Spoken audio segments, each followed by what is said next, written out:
Hello everyone.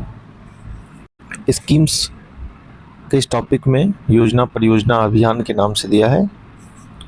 जितने भी सरकारी स्कीम्स हैं इसमें हम जल्दी से जल्दी इसको कवर करेंगे। ठीक है, हम कर रहे हैं कौन से मैगजीन? परीक्षा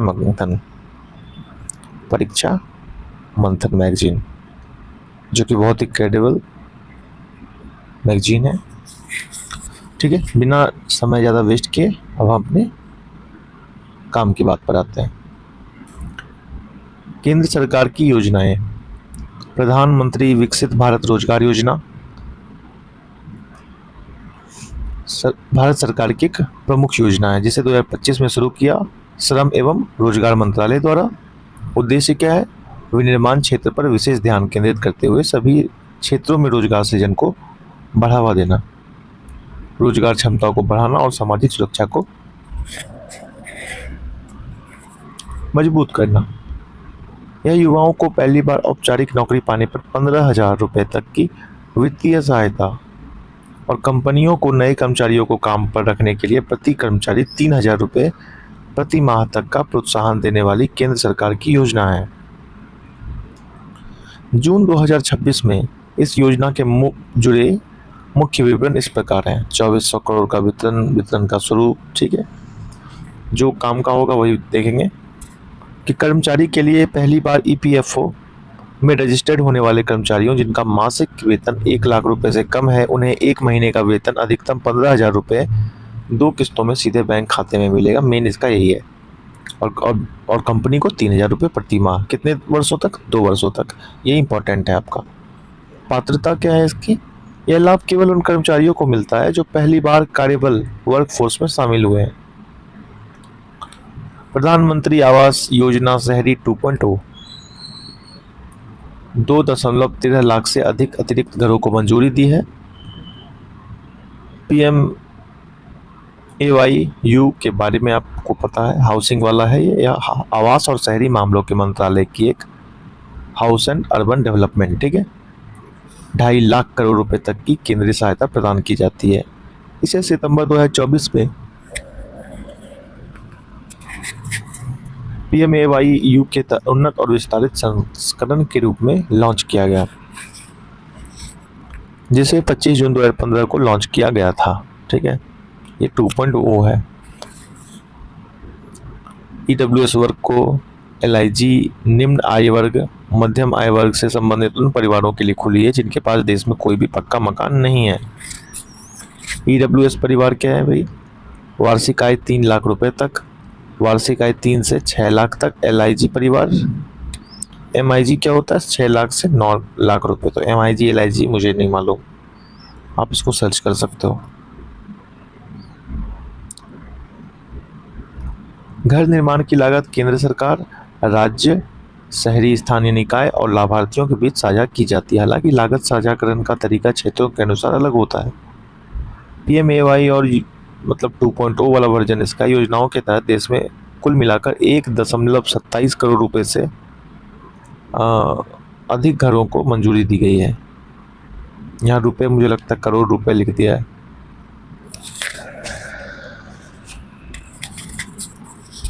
यहाँ पे घर होगा।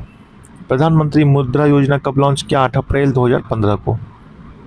उद्यमी बनाने के लिए 11 साल का इसमें आपका मनाया जा रहा है। 20 लाख रुपए तक के सरल, आसान और बिना गारंटी वाले ऋण उपलब्ध कराए जाते हैं। ये सबसे बड़ा जुमला है, आप जाकर देख लें, कुछ नहीं मिलेगा। इसके लाभार्थियों में विनिर्माण, व्यापार, सेवाओं संबंध गतिविधियों से जुड़े गैर कॉरपोरेट, गैर कृषि, सूक्ष्म और लघु उद्यम शामिल हैं। उल्लेखनीय है कि 27 मार्च 2026 तक इस योजना के अंतर्गत 40.07 लाख करोड़ रुपए के ऋण वितरित किए जा चुके हैं, जो 57 करोड़ से अधिक खाताओं के माध्यम से संपन्न हुआ है। इनमें से 12 करोड़ से अधिक खाते नए उद्यमियों के हैं, जो औपचारिक वित्तीय प्रणाली में उन्हें शामिल करने में PMAY की महत्वपूर्ण भूमिका को दर्शाता है। हो सकता है। उड़ान 2 योजना क्या है भारत सरकार की? भारत सरकार ने क्षेत्रीय हवाई संपर्क को बढ़ावा देने के लिए संशोधित उड़ान योजना को 28,840 करोड़ रुपए की कुल बजट के साथ अगले 10 वर्षों के लिए, ये दोनों को ध्यान रख लें, काम आएगा 2026 से 2036 तक। टीयर 2 एंड टीयर 3, ठीक, एग्जाम में दे देगा टीयर 1 टीयर 2 इस टाइप से, लेकिन टीयर 2 और 3 की बात हो रही है यहाँ। केंद्रीय मंत्रिमंडल द्वारा अनुमोदित इस योजना के तहत सरकार द्वारा लिए गए प्रमुख निर्णय और प्रावधान इस प्रकार से हैं। 100 से अधिक हवाई अड्डों का विकास, देश भर में लगभग 100 से 120 नए हवाई अड्डों, एयरपोर्ट, वाटर एयरोड्रम का विकास किया जाएगा ताकि दूर दराज के इलाकों में आसानी से पहुंचा जा सके। छोटे शहरों के मार्गों पर हवाई यात्रा को सस्ता और सुलभ बनाए रखने के लिए सरकार एयरलाइन ऑपरेटर को सब्सिडी और वित्तीय सहायता प्रदान करती है। 10 वर्षों की विस्तारित अवधि के लिए कैबिनेट ने 28,840 करोड़, ये सबसे इम्पोर्टेंट है, ठीक है। अब देखिए IVFRT योजना, immigration, visa, foreign registration and tracking योजना को 31 मार्च के बाद अगले 5 वर्षों के लिए यानी 2031 तक 1800 करोड़ रुपए के बजट के साथ जारी रखने की मंजूरी दी। इस योजना के बारे में देखते हैं। 2010 में 1011 करोड़ रुपए के परिव्यय के साथ अनुमोदित कर सितंबर 2014 तक की अवधि के साथ मंजूरी दी गई थी। IVFRT एक एकीकृत प्लेटफॉर्म है जिसका उद्देश्य आव्रजन वीजा जारी करने और विदेशी नागरिकों के पंजीकरण से संबंधित सभी कार्यों को एक साझा तंत्र से जोड़ना है।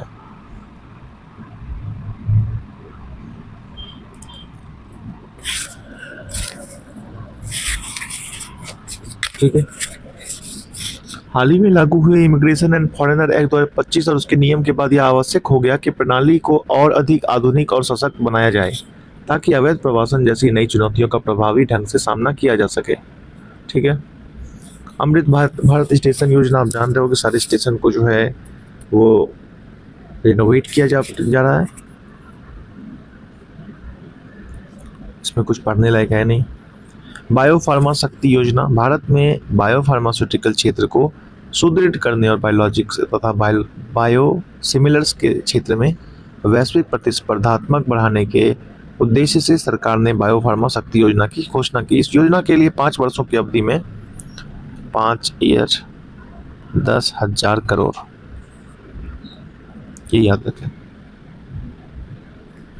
इसका उद्देश्य देश में सक्षम घरेलू इकोसिस्टम तैयार करना जो किफ़ायती स्वास्थ्य सेवाओं को समर्थन देने के साथ साथ भारत को वैश्विक जैव फार्मा विनिर्माण और नवाचार केंद्र के रूप में स्थापित कर सके।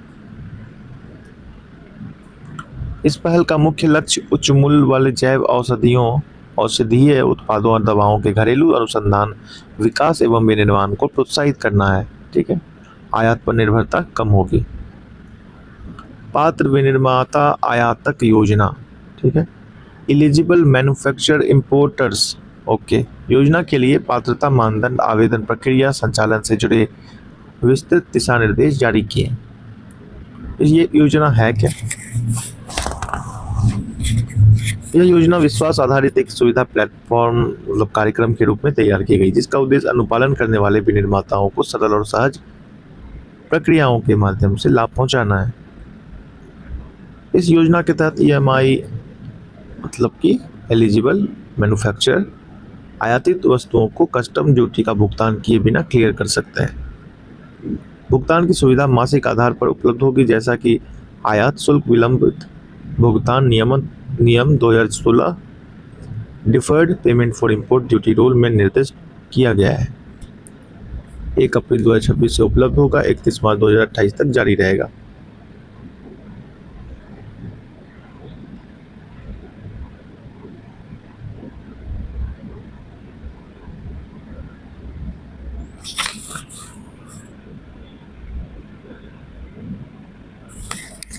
CBIC है क्या?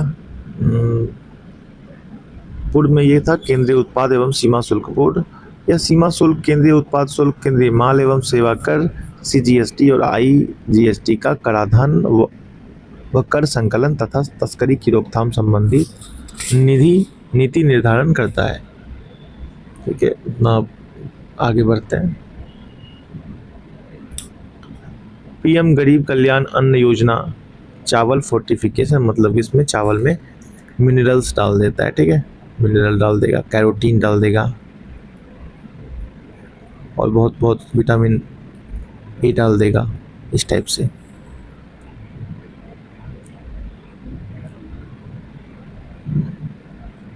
PMGKAY और उससे जुड़ी अन्य योजनाओं के अंतर्गत चल रही चावल फोर्टिफिकेशन पहल को फिलहाल रोकने का निर्णय लिया है। यह फैसला Indian institute of technology Kharagpur द्वारा प्रस्तुत उस अध्ययन के आधार पर लिया गया जिसमें तो पोषक तत्वों की स्थिरता से संबंधित महत्वपूर्ण निष्कर्ष सामने आए थे।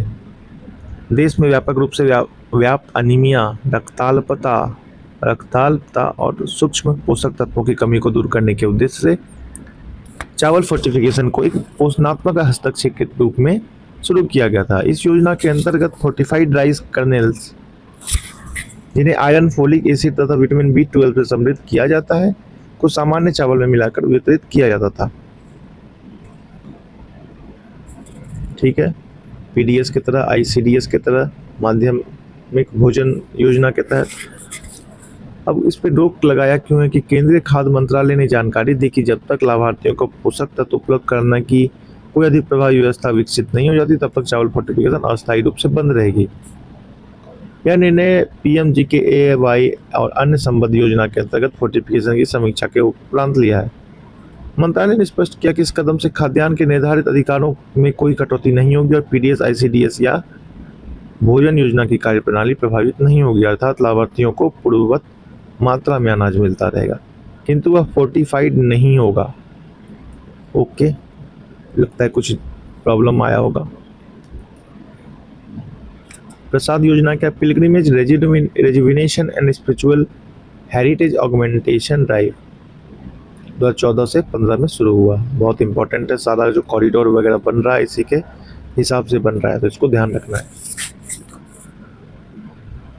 सेंट्रल सेक्टर योजना है, ये भी ध्यान रखना है। 100% केंद्र सरकार द्वारा वित्त पोषित योजना है।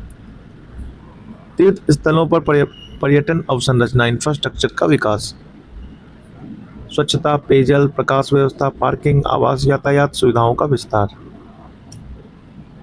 यह है क्या? धार्मिक पर्यटन को संगठित और आधुनिक स्वरूप देना, स्थानीय अर्थव्यवस्था को सशक्त बनाना, सांस्कृतिक आध्यात्मिक विरासत का संरक्षण, स्वच्छ और सुगम तीर्थ की अवधारणा को साकार करना। प्रधानमंत्री राहत योजना क्या है? 2026 में भारत सरकार ने सड़क दुर्घटना पीड़ितों को गोल्डन आवर के दौरान 1.5 लाख रुपए तक का नगद उपचार प्रदान करने के लिए PM Rahat, road accident victim hospitalisation and assured treatment, PM Rahat योजना शुरू की। PM राहत एक राष्ट्रीय कैशलेस आपातकालीन उपचार योजना है जो सड़क दुर्घटना के प्रत्येक पीड़ित को दुर्घटना की तारीख से 7 दिनों तक 1.5 लाख रुपए तक का वित्तीय कवरेज प्रदान करती है, जिसमें इससे समय पर गोल्डन आवर हस्तक्षेप पर ध्यान केंद्रित किया गया है।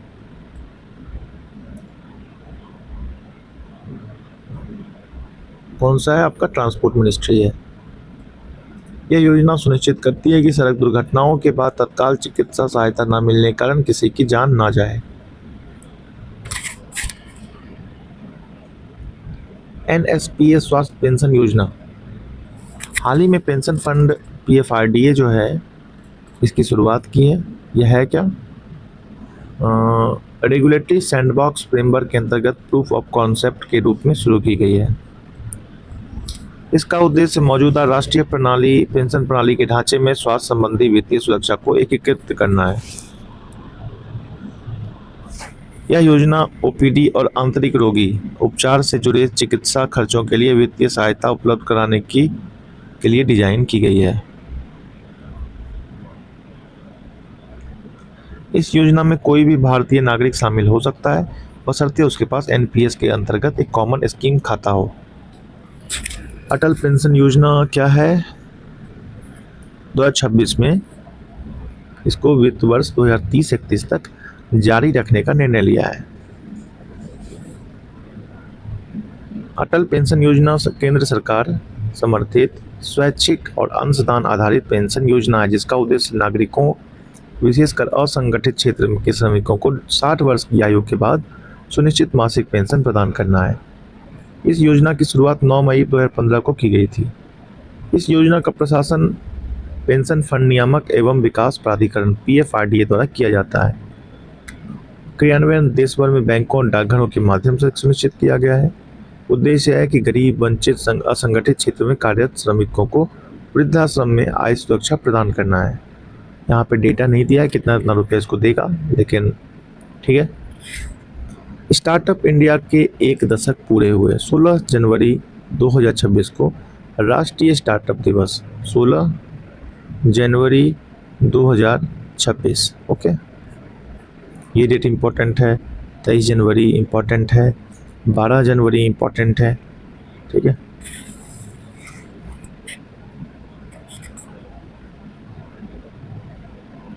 स्टार्टअप इंडिया नामक महत्वाकांक्षी योजना कब शुरू की गई?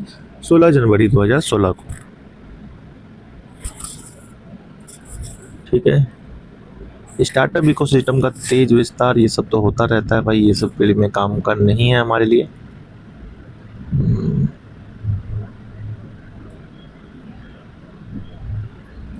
सरकारी सहयोग और वित्तीय समर्थन क्या है भाई? Fund of funds for startup के माध्यम से अब तक 25,000 करोड़ रुपए का निवेश किया गया है। 2.2 10,000 करोड़ रुपए को अप्रैल 2025 में स्वीकृति मिली, जिसका लक्ष्य डीप टेक क्षेत्रों को सशक्त बनाना है, जिसमें शामिल है एआई, मशीन लर्निंग, क्वांटम, रक्षा, एरोस्पेस। ठीक है, महिला उद्यमिता बढ़ी है। 45% से अधिक मान्यता प्राप्त स्टार्टअप में कम से कम एक महिला निदेशक या साझेदार हैं। ठीक है, दुनिया का दूसरा सबसे बड़ा महिला नेतृत्व वाला स्टार्टअप इकोसिस्टम बन गया है। टीयर 2, टीयर 3 में ये आ चुका है।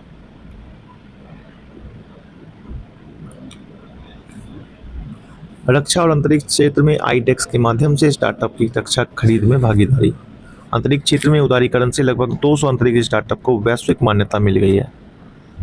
तो ये प्राइवेटाइजेशन का, कैपिटलाइजेशन का ये पावर होता है।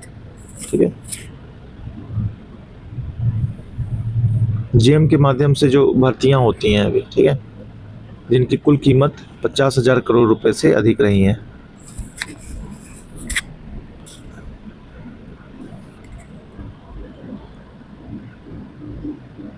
सॉरी,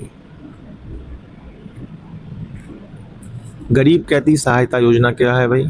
भारत के जेलों में बड़ी संख्या में सड़ रहे हैं कैदी सलाखों से पीछे, क्योंकि उनके पास अदालत द्वारा लगाया गया जुर्माना भरने के धन नहीं है। वर्ष 2023 में गरीब कैदियों को सहायता योजना शुरू की गई। हालांकि राज्यों की इस प्रतिक्रिया को देखते हुए गृह मंत्रालय ने इसके दिशा निर्देशों में परिवर्तन किए हैं। अब जिम्मेदारी केवल निचले स्तर के कर्मचारियों पर नहीं, बल्कि जिला प्रशासन के शीर्ष अधिकारियों पर होगी। अब प्रत्येक जिले में एक एम्पावर्ड कमेटी होगी, जिसमें जिला कलेक्टर का प्रतिनिधि एवं जिला न्यायाधीश द्वारा नामित जेल प्रभारी न्यायाधीश शामिल होंगे।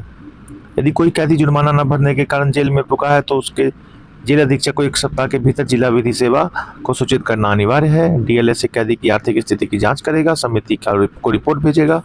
समिति रिहाई के लिए 25,000 रुपये तक की वित्तीय सहायता स्वीकृत कर सकती है, सीधे अदालत में जमा किया जाएगा। सरकार ने स्पष्ट किया कि यह योजना केवल आर्थिक रूप से अक्षम कैदियों के लिए है, न कि गंभीर अपराधियों के लिए। और कुछ अपराधों के दोषियों को यह सहायता नहीं मिलेगी,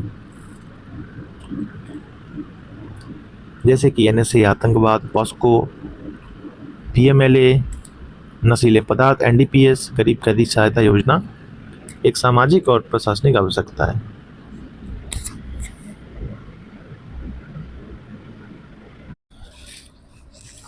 धातुमल दुर्लभ मृदा स्थायी चुंबक योजना। तो ये क्या है कि स्थायी मतलब परमानेंट मैग्नेट योजना। दिसंबर 2025 में केंद्र सरकार ने 7,280 करोड़ रुपए के वित्तीय परिव्यय के साथ धातुमल दुर्लभ मृदा मतलब क्रिटिकल मिनरल्स, ठीक है, परमानेंट मैग्नेट के निर्माण को बढ़ावा देने की योजना को मंजूरी दी। इस साल का मुख्य उद्देश्य भारत में 6,000 मीट्रिक टन प्रति वर्ष की एकीकृत दुर्लभ मृदा चुंबक रेयर अर्थ मैग्नेट्स निर्माण क्षमता स्थापित करना है। ठीक है, ये डेटा इंपॉर्टेंट है कुछ, चलो उसके आगे उतना मुझे इंपॉर्टेंट नहीं लग रहा। ये देख लीजिए कि क्या है ये। REPM स्थायी चुंबकों के सबसे शक्तिशाली चुंबकों में से एक है और इसका व्यापक रूप से उन तकनीकों में उपयोग किया जाता है जिनमें ठोस एवं उच्च कार्य क्षमता वाले चुंबकीय घटकों की आवश्यकता होती है। इलेक्ट्रिक वाहन, मोटर, पवन टरबाइन, उपभोक्ता, औद्योगिक, इलेक्ट्रॉनिक, एरोस्पेस, रक्षा प्रणाली, स्टिक, सेंसर एंड एक्चुएटर। इतनी टेक्निकलिटी में हमें नहीं पढ़ना है, ठीक है। सब मेंस के लिए आपका इम्पोर्टेंट है, प्री में उसका ये सब नहीं पूछा जाएगा। प्री के लिए ये इंपॉर्टेंट है कि प्रधानमंत्री ग्राम सड़क योजना के 25 वर्ष हो गए हैं। 25 दिसंबर 2025 को प्रधानमंत्री ग्राम सड़क योजना के 25 वर्ष पूरे हुए। यह उपलब्धि भारत में ग्रामीण अवसंरचना के सुदृढ़ीकरण और गांवों को हर मौसम में सड़क संपर्क उपलब्ध कराने की दिशा में एक महत्वपूर्ण उपलब्धि मानी जाती है। 25 दिसंबर 2000 को शुरू की गई प्रधानमंत्री ग्रामीण सड़क योजना का उद्देश्य दूरस्थ ग्रामीण बस्तियों को हर मौसम में सड़क संपर्क उपलब्ध कराना था। समय के साथ यह योजना कृषि विकास, रोजगार सृजन, शिक्षा और स्वास्थ्य सेवाओं तक पहुंच बढ़ाने तथा गरीबी उन्मूलन का एक प्रभावी माध्यम बन गई।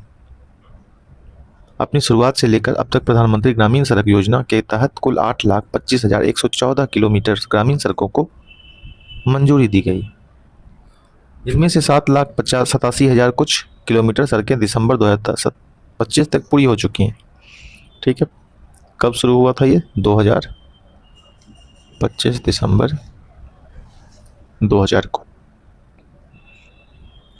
प्रधानमंत्री इंटर्नशिप योजना क्या है? कॉर्पोरेट कार्य मंत्रालय के अंतर्गत प्रधानमंत्री इंटर्नशिप योजना की घोषणा केंद्रीय बजट 2024-25 में की गई थी। इसका उद्देश्य है कि 21 से 24 वर्ष की आयु के जो युवा हैं, रोजगार बढ़ाने, योग्यता बढ़ाने हेतु सिर्फ 500 कंपनियों में 5 वर्षों के दौरान 1 करोड़ इंटर्नशिप अवसर उपलब्ध कराना है। योजना के तहत 5,000 रुपये प्रति माह का न्यूनतम प्रति प्रशिक्षण भत्ता स्टाइपेंड, 6,000 रुपये की एक मुश्त अनुदान राशि तथा प्रधानमंत्री जीवन ज्योति बीमा निगम और सुरक्षा बीमा योजना के तहत बीमा कवरेज प्रदान किया जाता है। ठीक है, इंटर्नशिप की अवधि आपके 12 महीने है, जिनमें कम से कम आधा समय वास्तविक कार्यस्थल या नौकरी आधारित अनुभव में बिताना अनिवार्य है। यह कक्षा आधारित प्रशिक्षण नहीं है। 21 से 24 एज होनी चाहिए। ठीक है, न्यूनतम योग्यता 10वीं पास होनी चाहिए, अधिकतम ITI, पॉलिटेक्निक, स्नातक, ETC। ठीक है, IIT, IIM, NLU इन सबसे स्नातक, पेशेवर, स्नातकोत्तर डिग्री मतलब ग्रेजुएशन वाला, CA, CS ये सब जो है के तहत प्रशिक्षित उम्मीदवार इस योजना के लिए पात्र नहीं है। ठीक है, महिलाओं के समग्र विकास हेतु प्रमुख राष्ट्रीय योजनाएं। केंद्र सरकार के विभिन्न मंत्रालय और विभागों द्वारा महिलाओं के वित्तीय और सामाजिक सशक्तिकरण के लिए कई योजनाएं लागू की जा रही हैं। महिला एवं बाल विकास मंत्रालय 15वें वित्त आयोग के अंतर्गत महिलाओं और बच्चों के कल्याण हेतु वित्त योजनाएं लागू कर रहा है।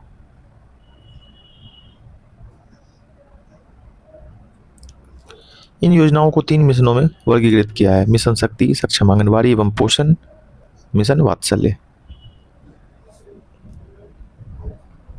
मिशन शक्ति क्या है कि का उद्देश्य महिलाओं की सुरक्षा, संरक्षा और सशक्तिकरण को मजबूत करना है। 2 उप योजना है: संबल में और सामर्थ्य महिला सुरक्षा एवं संरक्षा, महिला सशक्तिकरण। ठीक है, संबल उप योजना क्या है? 1 स्टॉप सेंटर, जिला स्तर पर संकटग्रस्त महिलाओं को एक ही छत के नीचे सहायता प्रदान करते हैं। OSC में अस्थायी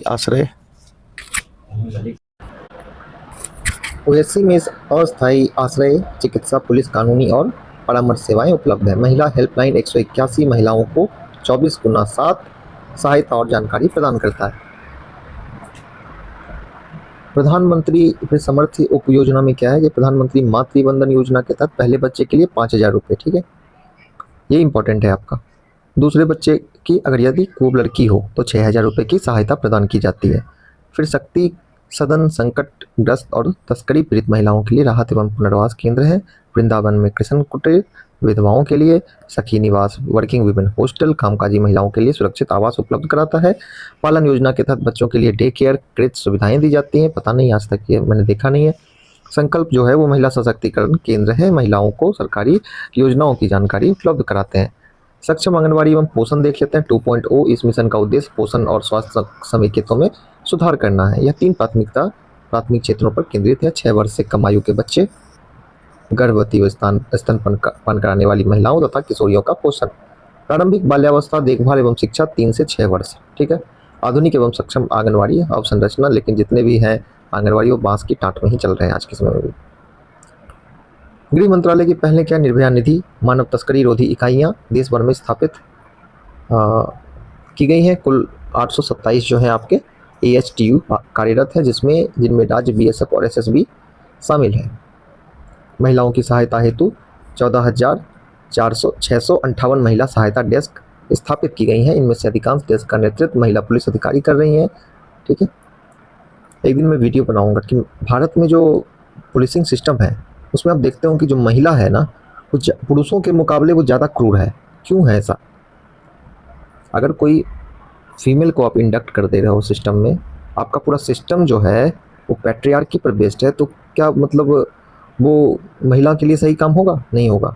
आप देखते होंगे कि घरों के अंदर जो महिलाएं होती हैं पुरुषों से भी ज़्यादा पैट्रियार्कल होती हैं, क्योंकि उन्होंने हमेशा वैसा ही इन्वायरमेंट देखा है। तो पैट्रियार्की का जो जन्मदाता होता है वो आपका इन्वायरमेंट होता है। सिर्फ महिला को एज ए बॉडी आप वहाँ पे रिप्लेस कर सकते हो, ठीक है। महिला कहा जाता है कि महिला जो थी, ये क्या कहते हैं उसे, महिला जन्म नहीं लेती है, उसको बनाया जाता है। ठीक? एक सब्जेक्शन ऑफ सब्जुगेशन या सब्जेक्शन ऑफ वीमेन मैं लिख देता हूँ यहाँ पर, अगर आपके पास फुर्सत कहीं मिले जीवन में। Subjection of women, J.S. Mill ethical thinker है, इनका एक किताब है। पूरी पूरी धारणा बदल जाएगी महिलाओं को देखने की आपकी। मैं लिख कर देता हूँ, आप समझेंगे कि पूरा सिस्टम काम कैसे करता है। इसलिए भाई फिलॉसफी पढ़ना बहुत ज़्यादा ज़रूरी है आज के समय में। आप जिस दौर से गुजर रहे हो, यहाँ पे आपको एक ही चीज़ बचा सकती है। अगर आप अपने मेंटल पीस को बचाए रखना चाहते हो इस स्ट्रेसफुल वर्ल्ड में, तो एकमात्र आपके लिए जरिया है, प्रतिदिन 2 पेज 3 पेज जरूर पढ़ें, ठीक है। महिला हेल्पलाइन 181 पूरे देश में सक्रिय। आयुष्मान भारत एवं स्वास्थ्य योजना 55 करोड़ से अधिक नागरिकों को निःशुल्क उपचार देता है। 1200 से अधिक चिकित्सा पैकेज शामिल है। 141 से ज़्यादा पैकेज विशेष रूप से महिलाओं के लिए हैं। महिलाओं के लिए टीबी, कैंसर, मधुमेह, उच्च रक्तचाप, हाई बीपी, 1.5 लाख से अधिक आयुष्मान आरोग्य मंदिर देश भर में कार्यरत हैं, ठीक है। सामाजिक सुरक्षा बीमा, राष्ट्रीय सामाजिक सहायता कार्यक्रम, अटल पेंशन योजना, प्रधानमंत्री सुरक्षा बीमा योजना, जीवन ज्योति बीमा योजना। अब आइए देखते हैं राज्यों की योजनाएं, ठीक है। ये थोड़ा ब्रीफ में देखें। केरल में महिलाओं और ट्रांसजेंडर व्यक्तियों के लिए प्रियदर्शनी मुफ्त बस यात्रा योजना। बस इतना याद रख लें, आपका काम हो गया। ट्रांसजेंडर व्यक्ति और महिला दोनों के लिए क्या है? प्रियदर्शनी मुफ्त बस यात्रा योजना, ठीक है।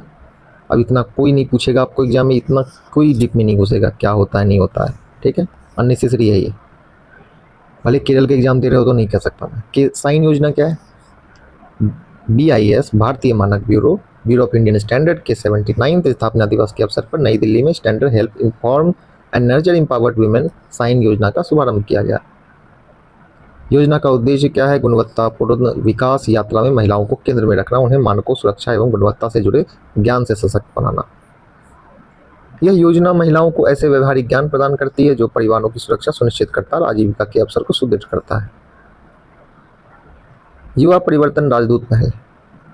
तमिलनाडु के त्रिची जिले में स्थित एक सरकारी स्कूल ने बच्चों के नैतिक मूल्यों और सामाजिक दायित्व की भावना को केवल याद करने की बजाय दैनिक व्यवहार और अनुभव के माध्यम से विकसित की गई है, ठीक है। युवा परिवर्तन राजदूत पहल तमिलनाडु, ठीक है, याद रखिएगा इसको। यंग एम्बेसडर ऑफ एक्सचेंज पहल के बारे में क्या है? सरकारी आदि द्रविड़ प्राथमिक विद्यालय कुट्टूर में शुरू की गई यह विद्यालय आधारित मूल्य शिक्षा पहल है। बहुत अच्छा ये कार्यक्रम है। एथिकल प्रिंसिपल बच्चों को समझाया जाएगा। एक जिला एक व्यंजन योजना कहाँ का है? यूपी का है। उत्तर प्रदेश दिवस 2026 के दौरान 24 जनवरी जो आपका है उत्तर प्रदेश दिवस है, एक जिला एक व्यंजन पहल की शुरुआत की। गृह मंत्री अमित शाह जी ने किया शुरुआत, ठीक है। आगे बढ़ते हैं, अननेसेसरी है ये, फालतू का उतना पढ़ना नहीं है। प्रधानमंत्री धन धान्य कृषि योजना, तो इसको देख लेते हैं कितना है। 6 साल तक चलने वाली, 25-26 में शुरू हुई, 24,000 करोड़ रुपए लगे। केंद्रीय योजना है जो 100 कम उत्पादकता वाले जिले में कृषि विकास, सिंचाई विस्तार, किसान आय बढ़ाने पर केंद्रित है। कैसे होगा? सारा पानी तो तुम्हारा गन्ना चूस ले रहा है, उसी गन्ना से तुम एथेनॉल बना दे रहे हो। आज चीनी हो गए हैं 70 रुपये kg। जितनी योजना है सारा का सारा करंट अफेयर तक ही रह जाता है, हम लोग रट के एग्जाम में टिक मारने के लिए ये सारा। युवा AI फॉर ऑल पहल और कौशल रथ अभियान। भारत तेजी से डिजिटल अर्थव्यवस्था की ओर बढ़ रहा है, जहां AI भविष्य की सबसे महत्वपूर्ण तकनीकों में से एक बन चुकी है। इस दिशा में देश के नागरिकों, विशेषकर युवाओं को तैयार करने के लिए इलेक्ट्रॉनिक और सूचना प्रौद्योगिकी मंत्रालय ने हाल ही में इंडिया AI मिशन के अंतर्गत युवा AI फॉर ऑल पहल शुरू की। हाल ही में इस कार्यक्रम के प्रचार प्रसार और पहुंच बढ़ाने के लिए कौशल रथ, स्किल रथ अभियान भी शुरू किया गया। भारत का पहला राष्ट्रीय निःशुल्क AI साक्षरता कार्यक्रम है, ठीक है, युवा AI फॉर ऑल पहल के बारे में। जितना भी आपका नागरिक है, शिक्षक है, छात्र है, कर्मचारी, आम नागरिक, सबको AI का समझ होना, ठीक है। मुख्य उद्देश्य यही सब है जो हम लोगों ने डिस्कस किया। ये सारा आप मेंस में लिखने के लिए बचा के रखिए, हिंदी मीडियम वाले, ठीक है। महात्मा गांधी ग्राम स्वराज पहल, ग्राम स्वराज 26-27 में वित्त मंत्री ने महात्मा गांधी ग्राम स्वराज पहल की शुरुआत की घोषणा की, जिसका उद्देश्य खादी, हथकरघा और हस्तशिल्प जैसे पारंपरिक क्षेत्रों को सशक्त बनाना। इसके बारे में जान लेते हैं। ग्राम आधारित उद्योगों को बढ़ावा देना, खादी वादी जो जितने महात्मा गांधी से रिलेटेड है वही करेंगे इसमें। बाजार पहुंच सहायता पहल, भारत सरकार ने निर्यातक को, विशेषकर एमएसएमई और नए निर्यातकों को वैश्विक बाजार में सहायता प्रदान करने के लिए 31 दिसंबर 2025 को बाजार पहुंच सहायता पहल शुरू की। 12 नवंबर 2025 को केंद्रीय मंत्रिमंडल द्वारा स्वीकृत निर्यात प्रोत्साहन मिशन के तहत लाया गया। 26 से 31 के लिए लागू है, ठीक है। ये डेट इंपॉर्टेंट है। मार्केट एक्सेस सपोर्ट, ये जो आप अभी पढ़ रहे हैं ना, ये स्कीम वाला सबसे ज़्यादा यूपीपीसीएससी पूछता है क्वेश्चन एग्जाम में, काफ़ी अच्छा वेटेज होता है इसका। 20 क्वेश्चन मुझे लगता है ये 5 साल में पूछ चुका है। यह पहल निर्यात, इसके बारे में देख लेते हैं। मार्केट एक्सेस सपोर्ट, यह पहल निर्यात प्रोत्साहन मतलब एक्सपोर्ट निर्यात दिशा उपयोजना के तहत कार्यान्वित की जा रही है। उद्देश्य क्या है? भारतीय निर्यातकों, विशेष रूप से लघु एवं मध्यम उद्यमों, पहली बार निर्यात करने वालों तथा प्राथमिकता वाले क्षेत्रों की इकाइयों को वैश्विक बाजारों से बेहतर ढंग से जोड़ना है। चलिए अब आगे बढ़ते हैं। संपूर्णता अभियान 2.0 क्या है? नीति आयोग द्वारा ये स्टार्ट किया है। संपूर्णता अभियान 2.0 की शुरुआत की गई। 3 माह का यह अभियान 28 जनवरी से 14 अप्रैल 2026 तक संचालित होगा। इसका है क्या कि आकांक्षी ब्लॉकों में 6 प्रमुख प्रदर्शक संकेतों का पूर्ण सैचुरेशन सुनिश्चित करना।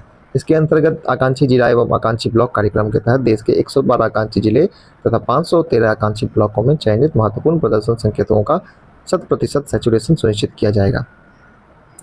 यह है क्या? देश के अल्प विकसित और दूर दराज के क्षेत्रों का त्वरित विकास सुनिश्चित करने के 2018 में 112 जिलों को कवर करने वाला आकांक्षी जिला कार्यक्रम शुरू हुआ था। बस इतना याद रखें कि नीति आयोग करता है, ठीक है। ब्लॉक जो भी टॉप करता है उसको ज़्यादा पैसा वैसा देता है। राष्ट्रीय उद्यमिता अभियान 12 जनवरी 2026 को ग्रामीण विकास मंत्रालय ने दीनदयाल अंत्योदय योजना, राष्ट्रीय ग्रामीण आजीविका मिशन DNRLM के तहत ग्रामीण महिला के बीच गैर कृषि आजीविका को मजबूत करने और आय वृद्धि को गति देने के लिए उद्यमिता पर एक राष्ट्रीय अभियान शुरू किया। राष्ट्रीय उद्यमिता अभियान के बारे में क्या है? 50,000 सामुदायिक संसाधन व्यक्तियों को प्रशिक्षित करना और देश भर में 50 लाख SHG सदस्यों को उद्यमिता विकास कार्यक्रम प्रशिक्षण प्रदान करना है।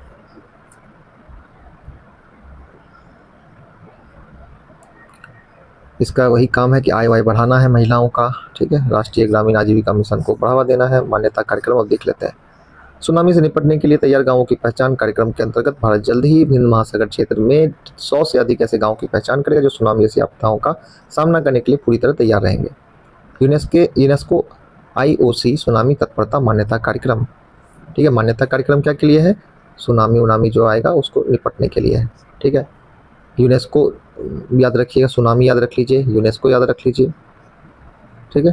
इसका उद्देश्य जागरूकता बढ़ाना। ये सब तैयारी करके रहो भाई, सुनामी आएगा बह जाओगे नहीं तो, ठीक है। आगे बढ़ते हैं। बाल विवाह मुक्त भारत अभियान क्या है? 2026 जनवरी में केंद्र सरकार ने बाल विवाह मुक्त भारत अभियान के 1 वर्ष पूरे होने के अवसर पर देशव्यापी 100 दिवसीय जन जागरूकता अभियान की शुरुआत की। इसके माध्यम से भारत ने वर्ष 2030 तक बाल विवाह के उन्मूलन के संयुक्त राष्ट्र लक्ष्य के प्रति अपनी प्रतिबद्धता को पुनः दोहराया है। अभियान क्या वर्ष 2024 में शुरुआत हुआ, महिला एवं बाल विकास मंत्रालय द्वारा किया गया। उद्देश्य 2030 तक बाल विवाह का उन्मूलन कर भारत को बाल विवाह मुक्त बनाना है। SDG 5.3 के प्रति भारत की प्रतिबद्धता को दर्शाता है, ठीक है। ये इंपॉर्टेंट फैक्ट है, इसको ध्यान रखेंगे। लक्ष्य 2026 तक बाल विवाह की व्यापकता में 10% की कमी लाना तथा वर्ष 2030 तक इस प्रथा का पूर्ण उन्मूलन करना है। बहुत सारा डिटेल यहाँ पे दिया, अनुच्छेद 21 पूरा आर्टिकल भर दिया है, ठीक है। बाल विवाह क्या होता है किसको नहीं पता, पॉस्को लग जाता है, ठीक है। कितना पेजेज और हैं बचे हुए हमारे पास? काफ़ी बचा हुआ है यार अभी भी। ओहो, थक गया हूँ। भारत और भूटान पुनात सांगचू एक जल विद्युत परियोजना फिर से शुरू।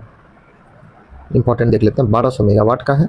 पुनात सांगचू जो है भारत भूटान के बीच है। परियोजना क्षमता 1200 वाट, ठीक है। रन ऑफ द रिवर परियोजना, ये याद रखिएगा, ठीक है।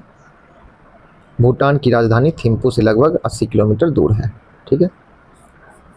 और क्या है, लागत कितना है इसका?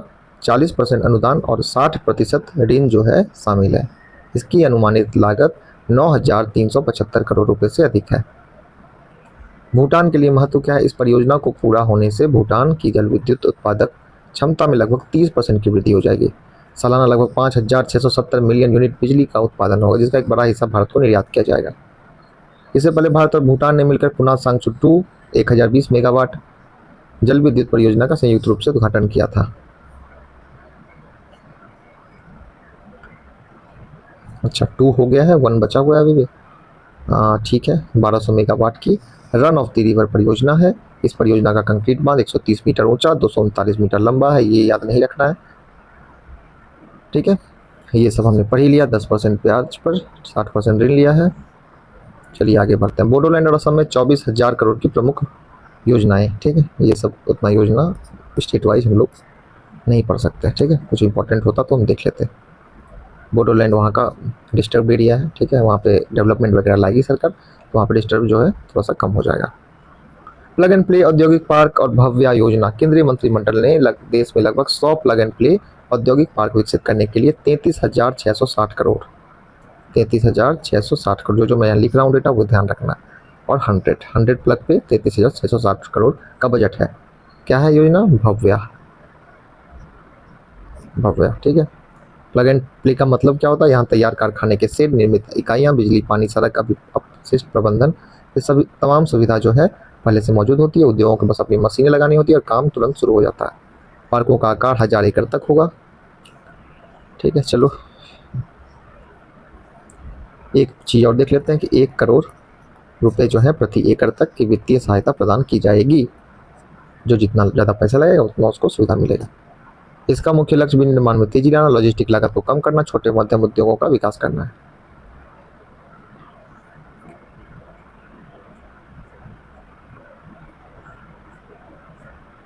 काफ़ी इंपॉर्टेंट करंट अफेयर है इसको प्लीज़, अगर आप यहाँ तक बने हुए हैं तो प्लीज़ प्लीज़ प्लीज़ इसको कुछ भी देखो ना देखो, ये वाला वीडियो जरूर देखना। भारत सरकार ने चीनी सीमा के पास 2 जल विद्युत परियोजना को मंजूरी दी। चीन सीमा के पास लोहित नदी है, किसकी ट्रिब्यूटरी है? लोहित नदी को ही रेड शायद ब्लड वाला रिवर कहा जाता है, ब्लड रिवर कहा जाता है, ठीक है। 1200 मेगावाट की कलई 2 जल विद्युत परियोजना, ठीक है। किस नदी पर? लोहित नदी पर। 14,176 करोड़ की परियोजना पूर्वोत्तर की ऊर्जा जरूरतों को पूरा करने के साथ रणनीतिक रूप से भी बेहद अहम है। रन ऑफ रिवर डिजाइन इसे पर्यावरण के अनुकूल बनाता है, ठीक है भैया, इसको दे दिया है, ठीक है। ये जो फैक्ट था आपका इंपॉर्टेंट था, यहाँ पे कुछ नहीं है। परियोजना पर करीब 14,176 करोड़ रुपए की लागत आएगी। 859 हेक्टेयर वन भूमि का उपयोग किया जाएगा। ये क्या है? रन ऑफ रिवर परियोजना, ठीक है। क्यों अहम है ये बांध? लोहित नदी का उद्गम पूर्ववर्ती तिब्बत के तिराप फासी पर्वत श्रृंखलाओं से होता है। यह अरुणाचल के किबुथु क्षेत्र से भारत में प्रवेश करती है। चीनी सीमा के पास इस नदी पर बांध बनने से भारत को नदी के बहाव पर बेहतर नियंत्रण मिलेगा। यह परियोजना भविष्य में जल प्रबंधन, बाढ़ नियंत्रण, सीमा सुरक्षा के लिहाज से भी अहम भूमिका निभा सकती है।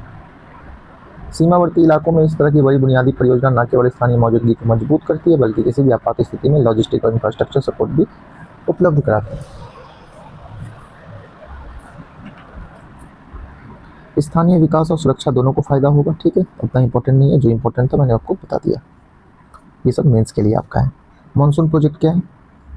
मस्तिष्क की क्षमताओं को बढ़ाने की दिशा में क्रांतिकारी पहल।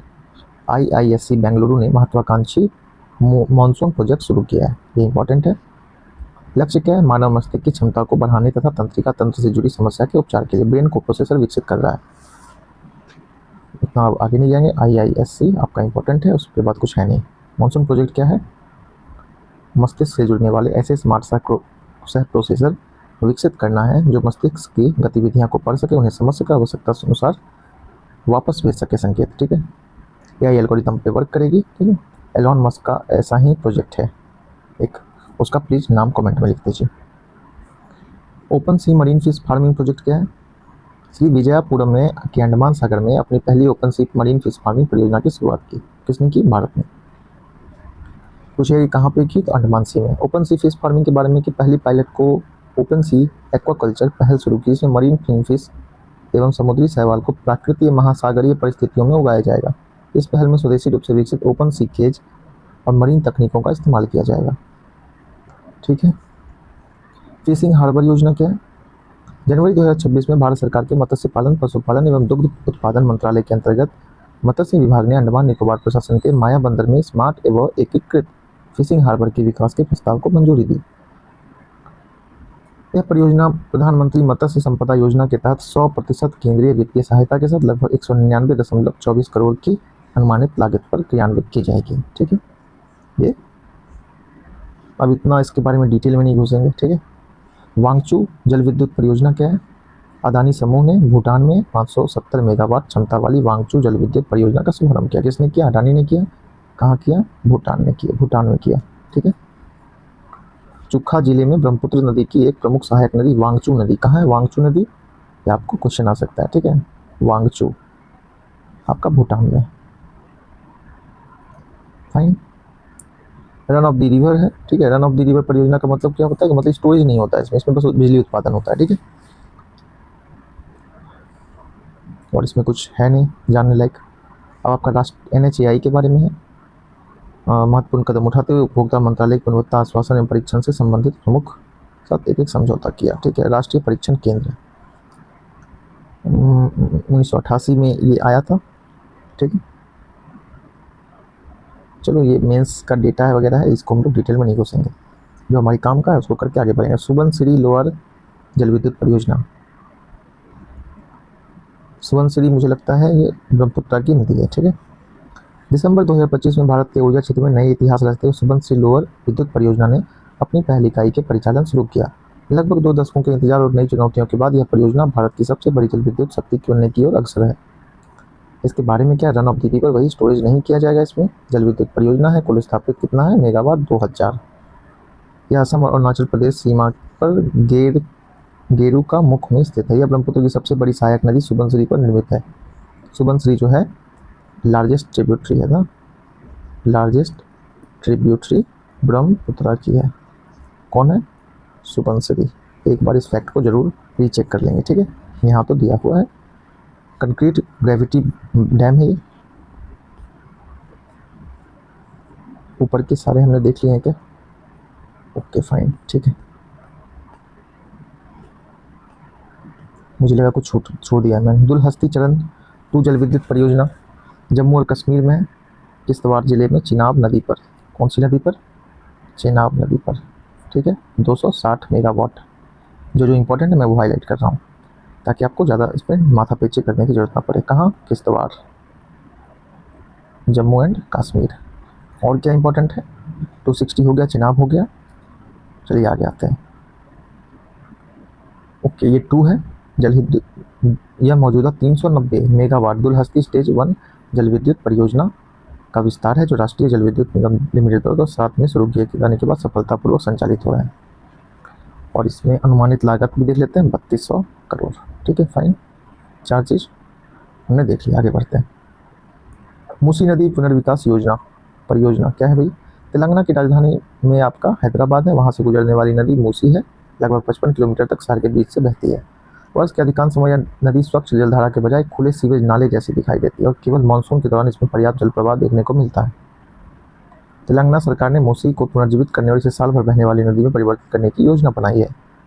नदी के किनारे को विकसित कर उन्हें मनोरंजन, पर्यटन, सांस्कृतिक गतिविधियों के केंद्र में तैयार करने का प्रस्ताव है। हालांकि इस योजना के साथ बड़ा सामाजिक मुद्दा भी है कि नदी किनारे दशकों से रह रहे लोगों का संभावित विस्थापन हो पाएगा। ठीक है, हो जाएगा। ऐतिहासिक महत्व क्या है? 260 किलोमीटर की है। 2 छोटी धारा जैसे कि मूसा और एसी के संगम से बनती है मूसी। इसका संगम तेलंगाना के विकाराबाद जिले की अंतरगिरी पहाड़ियों में स्थित है। ये इंपॉर्टेंट है, थोड़ा सा अगर ध्यान रख सके तो रखिएगा। और अब हम अंतिम चरण पे ही हैं, थोड़ा सा धैर्य बना कर रखिएगा। ठीक है, 1908 में आई विनाशकारी बाढ़ ने हैदराबाद शहर को भारी नुकसान पहुंचा। इसके बाद हैदराबाद रियासत ने के अंतिम जो आसफ जाही शासक मीर उस्मान अली खान ने नदी के जल प्रवाह को नियंत्रण करने और बाढ़ की समस्या से निपटने के लिए उस्मान सागर और हिमायत सागर नामक 2 जलाशयों का निर्माण कराया। ये दोनों जलाशय आज भी बाढ़ नियंत्रण जल प्रबंधन में महत्वपूर्ण भूमिका निभाते हैं। जल जीवन मिशन 2.0 है। लक्ष्य कब तक रखा गया? दिसंबर 2028 तक सभी 19.36 करोड़ ग्रामीण परिवारों को निरंतर जल नल से स्वच्छ जल उपलब्ध कराना है। इस नए चरण में केवल पाइपलाइन बिछाने के बजाय पानी की सतत आपूर्ति और नागरिक केंद्रित सेवा वितरण पर जोर दिया है। ठीक है, जल जीवन मिशन 2.0 में जो है केंद्रीय मंत्रिमंडल द्वारा अनुमोदित जल जीवन मिशन 2.0 ग्रामीण भारत में पेयजल आपूर्ति के लिए दूरगामी और व्यापक दृष्टिकोण है। इसकी मुख्य विशेषता और लक्ष्य निम्नलिखित हैं। नई सीमा क्या, दिसंबर 2028। कुल बजट 8.69 लाख करोड़। JJM 2.0 के प्रमुख सुधार क्या है, सुजलाम भारत, जल अर्पण और जल उत्सव वार्षिक उत्सव के रूप में मनाया जाएगा। रखरखाव पर ध्यान दिया जाएगा। यूनिक सुजल ID दी जाएगी, जिससे पानी के मुख्य स्रोत से लेकर घर के नल तक की डिजिटल मैपिंग और निगरानी की जाएगी। ठीक है। हर घर जल प्रमाणन, स्रोत स्थिरता, दीर्घकालिक प्रभाव, प्रतिदिन 55 लीटर सुरक्षित पेयजल सुनिश्चित किया जाएगा। निर्यात प्रोत्साहन मिशन क्या है, केंद्र सरकार ने वैश्विक अनिश्चितताओं को कम करने के लिए 25,060 करोड़ रुपए की व्यापक निर्यात प्रोत्साहन मिशन को मंजूरी दी 2025 के दिसंबर में। ठीक है, ये कुछ दिए हैं, उतना डिटेल में हम इसको नहीं जाएंगे, कुछ ऐसा प्रीलिम्स का फैक्ट इसमें है नहीं। सेमीकंडक्टर मिशन 2.0 देख लेते हैं। केंद्रीय बजट 2026-27 में भारत की तकनीकी आकांक्षाओं को नई दिशा देते हुए भारत सेमीकंडक्टर मिशन की घोषणा की। ISM 2.0 के तहत फोकस केवल चिप निर्माण तक सीमित नहीं, बल्कि इसमें सेमीकंडक्टर उपकरण एवं सामग्री का उत्पादन, पूर्ण स्टैक भारतीय सेमीकंडक्टर बौद्धिक संपदा IP का विकास तथा घरेलू व वैश्विक आपूर्ति श्रृंखलाओं का सुदृढ़ीकरण शामिल है। और देखते हैं कुछ इंपॉर्टेंट अगर मिल जाए तो। कितना पैसा दिया गया, 1000 करोड़ रुपए 26-27 के लिए। ठीक है। 2035 तक क्या लक्ष्य है, भारत का उद्देश्य विश्व के शीर्ष सेमीकंडक्टर देशों में शामिल होना है, जबकि 2019 तक घरेलू जरूरतों के 70 से 75 चिप देश में ही डिजाइन एवं निर्मित करने की क्षमता हासिल करने का लक्ष्य है। ठीक है, ये थोड़ा सा फैक्ट को ध्यान में रखेंगे। और कुछ इसमें इंपॉर्टेंट है नहीं कि इसमें ये कहाँ यूज होता है, कंप्यूटिंग, मोबाइल संचार, दूरसंचार, इतने सब में इस्तेमाल होता है। सेमीकंडक्टर 1 क्या था, 2021 में इसको खिलाया गया था 76,000 करोड़ रुपए के प्रोत्साहन पैकेज का समर्थन प्राप्त था, जिसके तहत सिलिकॉन फैब, कंपाउंड सेमीकंडक्टर इकाइयाँ, assembly, testing, packaging, chip design के लिए 50% तक वित्तीय सहायता प्रदान की जाती थी। दिसंबर 2025 तक 6 राज्यों में 1.7 लाख करोड़ रुपए के निवेश वाली 10 परियोजनाओं को मंजूरी दी जा चुकी है। यह परियोजना एक लचीले और स्वदेशी सेमीकंडक्टर पारिस्थितिकी तंत्र का निर्माण कर रही है। ठीक है, तो ये आपका सेमीकंडक्टर 1 के बारे में था। इसका महत्व वगैरह आप जानते ही, उतना डिटेल में यहाँ समझाने की आवश्यकता नहीं है। तो ये आपका योजना पूरी तरीके से खत्म हो गया। प्लीज़ इसको पूरे वीडियो को प्यार दीजिए, देखिए अच्छे से, तो एग्जाम में सीधे क्वेश्चन यहाँ से आएंगे। ठीक है, तो इतनी देर बने रहने के लिए धन्यवाद। मिलते हैं अगले टॉपिक में। परीक्षा मंथन इसी तरह आप लोग कवर करते रहें। धन्यवाद।